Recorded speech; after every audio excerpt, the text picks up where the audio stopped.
Welcome to the Platinum Pinfall. 1, 2, 3. That dance is hot. It's what the kids are doing. It's what the kid. They're both on the couch doing what they do. So, in any case, three quick stories about wrestling. I'm meeting with my tax guy, and you know what was fun? Looking at the money that I made on Patreon. And that's thanks to all of you who are seeing this video first.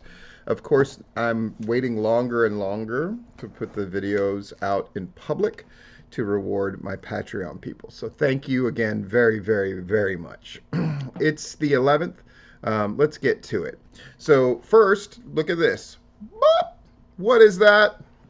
That is a cool picture. Absolutely love it. February is Black History Month, and that used to feel like a very cursory thing or something that was said out of obligation. But now I think very much when you look at who's on this picture, not only is it just a cool visual, I think it's really great that representation in the pro wrestling business is something that used to be, it was literally tokenism, right? It's like, oh, you can only have one black guy on your roster or two or three, and they have to feud with each other. And I think we're in a better spot. Should it continue to get better? It better. That's the whole point, right? Once you get adequate representation, you want better than adequate representation. And I just found this to be really cool. Really not a whole lot to say beyond that. Just, it's wonderful. And it's great. Cool. Let's put up. Not wonderful, not great is Eric Bischoff's opinion of old Dave Meltzer. Quoted here saying, "You want so badly to be recognized as someone who's really important to the industry." Wrong form of who's. When in fact you're nothing but a fucking parasite who made $500,000 a year writing about shit you know nothing about and reporting stuff that half the time isn't true anyway. Eric Bischoff to Dave Meltzer in 83 weeks. Two things. He makes $500,000 a year. Can that be right? Good for Dave. Again, it's very popular to bash Dave. I will say this. There was a time where Dave's voice was absolutely necessary and one of the few checks and balances that existed in pro wrestling. When Bret Hart got screwed in the Montreal screw job, who did he go to first to make sure the story got out there prominently? It was Dave Meltzer. Dave Meltzer has chronicled wrestling's history. His obituaries are amongst the biggest must-read stuff happening in the wrestling business. And I will say all of that. Eric Bischoff obviously is angry and bitter and all of that stuff. But at the end of the day,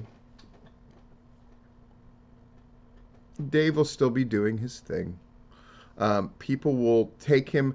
I don't think he's regarded as highly, but he's still an opinion that matters to the point where people still discuss him, as I am doing now.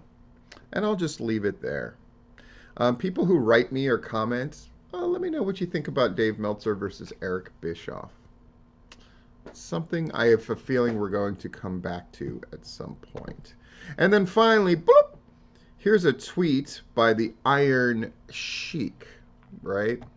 People love the Iron Sheik tweets. Which game better, GTA 6 or I break that Hollywood blonde jabroni Hulk Hogan's neck 3? Why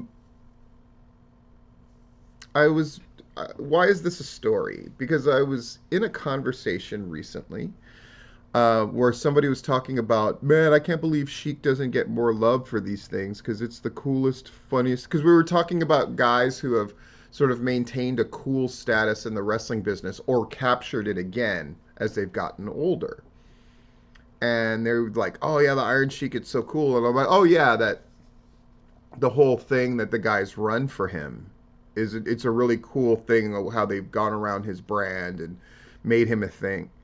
And they were like, what are you talking about? They didn't realize that the Iron Sheik doesn't put these tweets up, that it's somebody who basically does it for him under the guise of this character, which is, again, is this not evident when he's talking about GTA 6? You think Iron Sheik knows what Grand Theft Auto is? Like,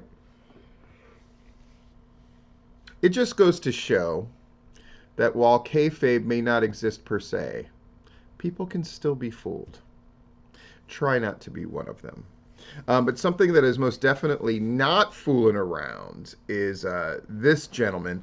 This is a guy playing dodgeball. What does this have to do with pro wrestling? Look at the nature of how these clips were put together and the little bit of production that they added to some of them. And think about how much you would love to see a wrestling clip series that did something similar. In any case, this has been the Platinum Pinfall 1, 2, 3. Enjoy the dodgeball to the face, and if you're of a certain age, enjoy the bad memories that you had of playing dodgeball. Do you have to play dodgeball, Veronica? I have to play dodgeball. It's not a thing anymore. We don't. Well, I mean, we don't have to, but I mean, if we don't, we just kind of sit around and feel sad and contemplate whether Tails secretly aliens. Anyway. Thanks for joining us.